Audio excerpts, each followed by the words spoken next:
The wedding invitation arrived on a Tuesday. Cream-colored paper, gold lettering, my sister's name printed in elegant script, but my name wasn't anywhere on it.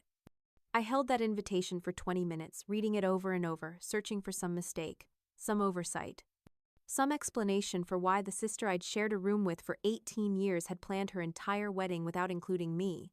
The worst part? I found out the same way as everyone else, through the mail, like a distant cousin, like a family friend, like someone who deserved 48 hours' notice instead of 48 months of shared planning and excitement. My phone buzzed. A text from Mom. "Did you get yours?" 3 words that confirmed my worst fear. This wasn't an accident. This wasn't the post office mixing up addresses or delayed delivery. This was intentional. If you've ever felt invisible in your own family, this story will hit deep.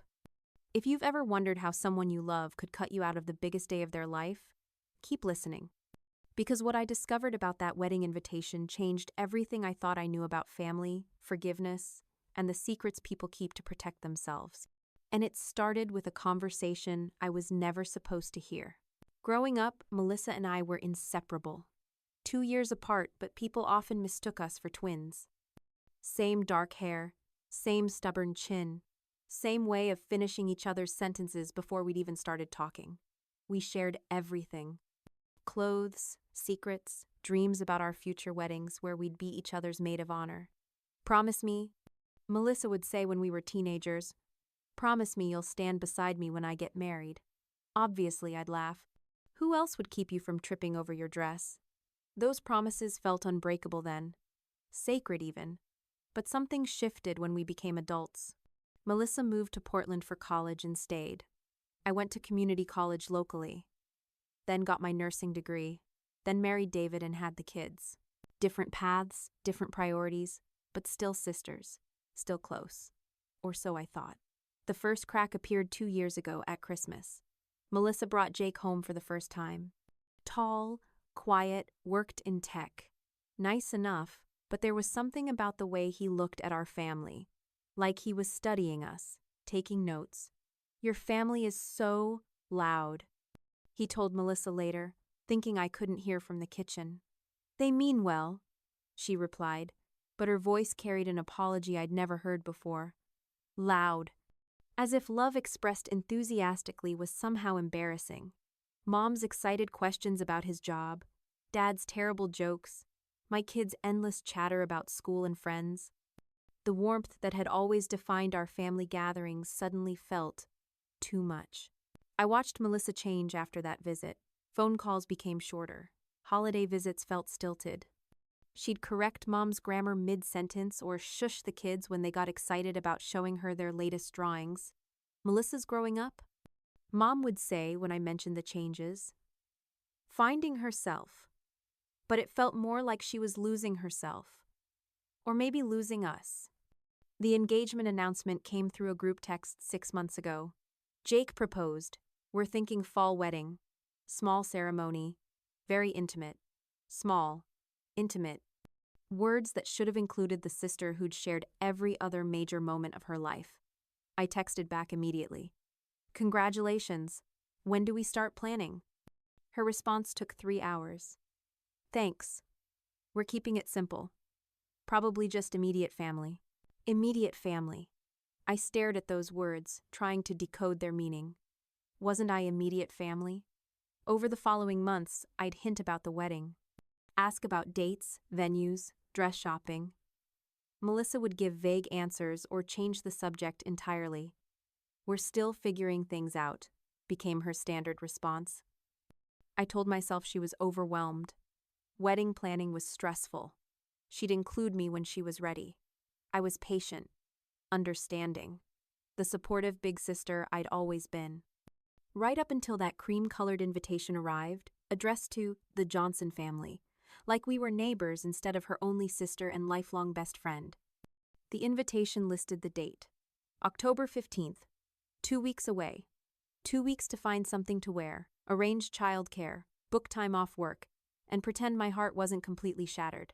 But the real heartbreak was still coming. Because that night I decided to call Melissa directly. And I heard something in the background of our conversation that changed everything I thought I knew about why I'd been excluded from the most important day of her life. I called Melissa at 8 o'clock that night. My hands were shaking as I dialed, but I needed answers. Real answers, not the polite deflections she'd been giving me for months. "Hey," she answered on the third ring. Her voice sounded tired. "Hi. I got your invitation today." Silence stretched between us like a chasm. "I'm sorry it's short notice," she finally said. "We decided to keep things really small." "How small?" "Just close family. A few friends." "Mel, I am close family. I'm your sister." "I know, but what? What did I do wrong?" I heard her take a shaky breath. In the background, I could hear voices. Male voices. One of them was definitely Jake. "Can you hold on for just a second?" she asked. "Sure." She didn't hang up. She just set the phone down and I could hear everything. Jake's voice clear as day. "Is that her?" "Yeah," Melissa replied. "What did you tell her?" "That we're keeping it small." "Good. Stick to that." Another voice joined in. "Jake's brother, maybe? Did you tell her about the venue restrictions?" "I'm not lying to her, Marcus." "You're not telling her the whole truth either." Jake again. "Baby, we talked about this. Your family is a lot." "My parents specifically asked." "I know what they asked." Melissa's voice was sharp now. "But she's my sister.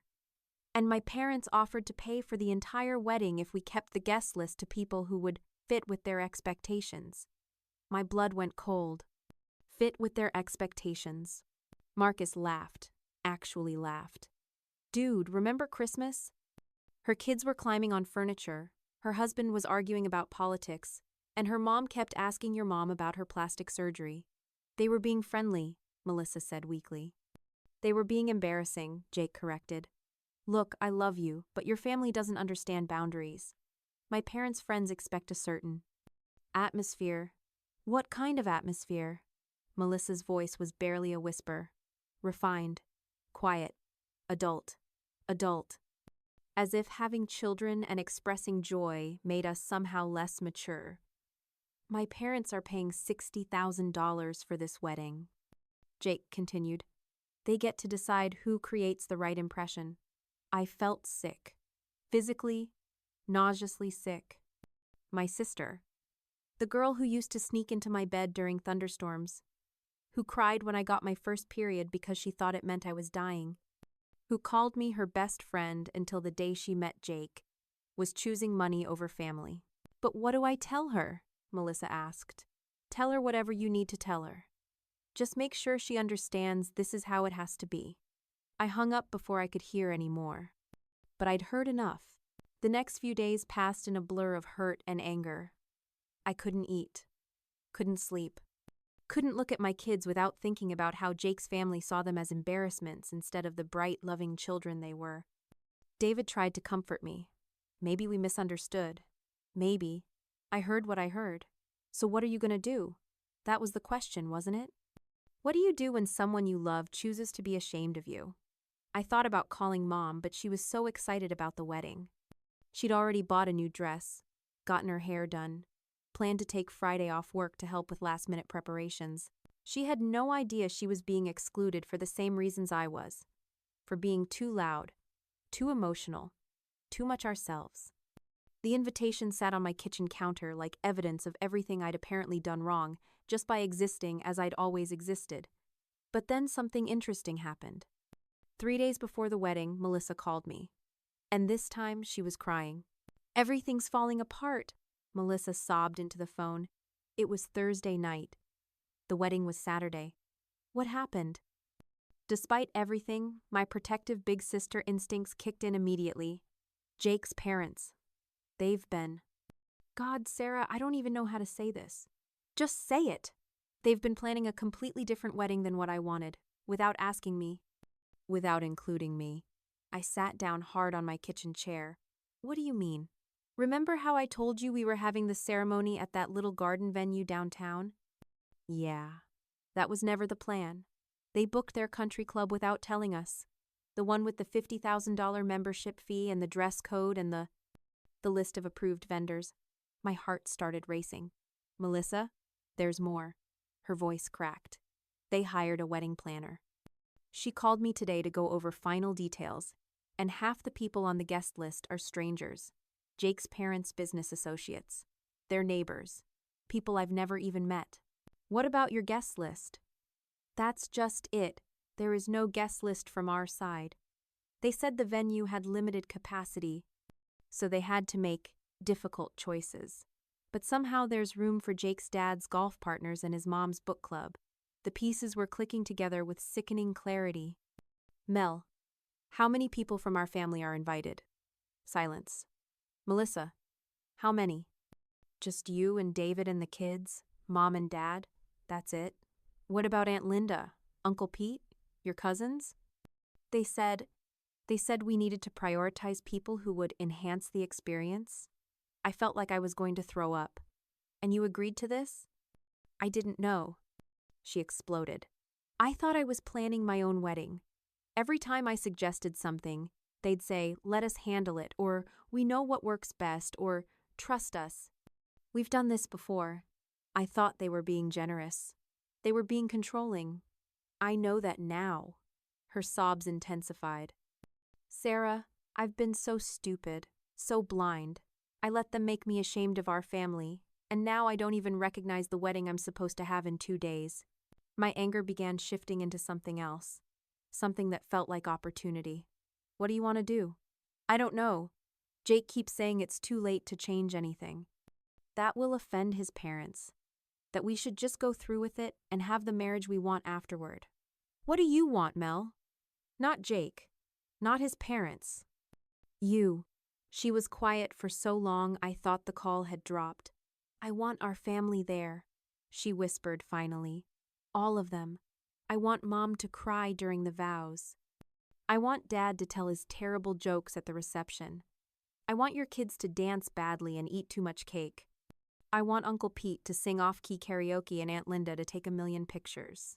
I want the wedding I used to dream about when we were kids. The one where you're my maid of honor and nothing else matters except that we're celebrating love. Tears were streaming down my face now, too.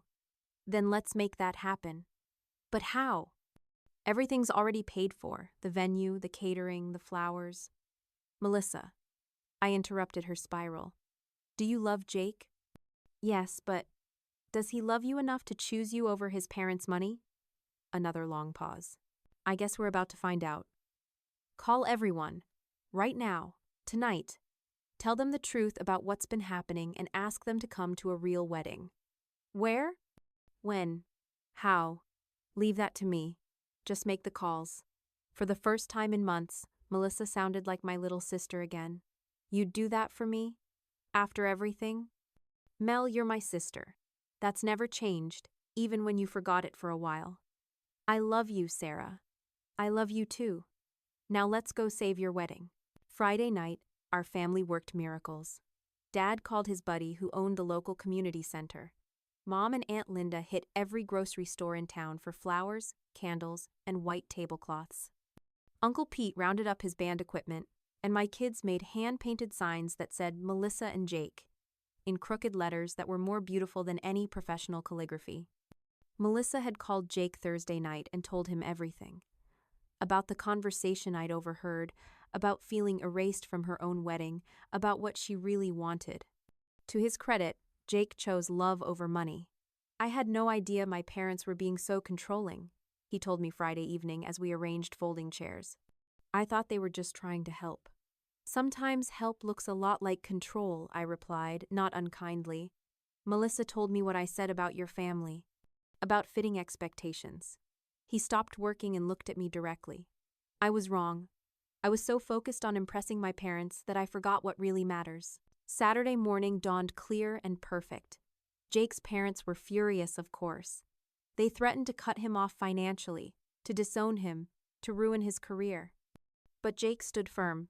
I'm marrying Melissa, he told them, with or without your blessing. They didn't come to the wedding. Neither did most of Jake's extended family. But our side? Our side showed up in force. Aunt Linda did take 1,000,000 pictures. Dad did tell terrible jokes that made everyone groan and laugh simultaneously. My kids did dance badly and eat too much cake, their fancy clothes replaced with comfortable ones that could handle grass, stains, and frosting. Uncle Pete sang off-key karaoke. Mom cried during the vows and the first dance and the cake cutting. It was loud. It was chaotic. It was imperfect. It was perfect. Melissa looked radiant in her simple white dress. Not the elaborate gown Jake's mother had chosen, but one she'd picked out herself Friday afternoon. I stood beside her as her maid of honor, wearing a navy blue dress from my closet that I'd worn to 3 other weddings. "Thank you," she whispered as we posed for pictures, "for not giving up on me. Thank you for remembering who you are." 6 months later, Jake's parents finally reached out. They'd missed their son and wanted to rebuild the relationship. The conversation was awkward, but it was a start. More importantly, Melissa and I were closer than we'd been in years. She'd learned that choosing love sometimes means disappointing people, and that the family who celebrates your imperfections is more valuable than the one who demands your perfection. Sometimes the most important invitations are the ones we almost don't receive. They remind us that love isn't about meeting expectations. It's about being brave enough to be authentically, unapologetically ourselves.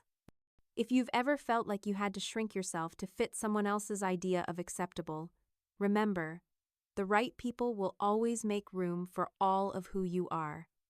If this story touched your heart, subscribe for more tales of family, love, and finding your way back to what matters most. We all deserve to be celebrated exactly as we are. You're not alone in that journey.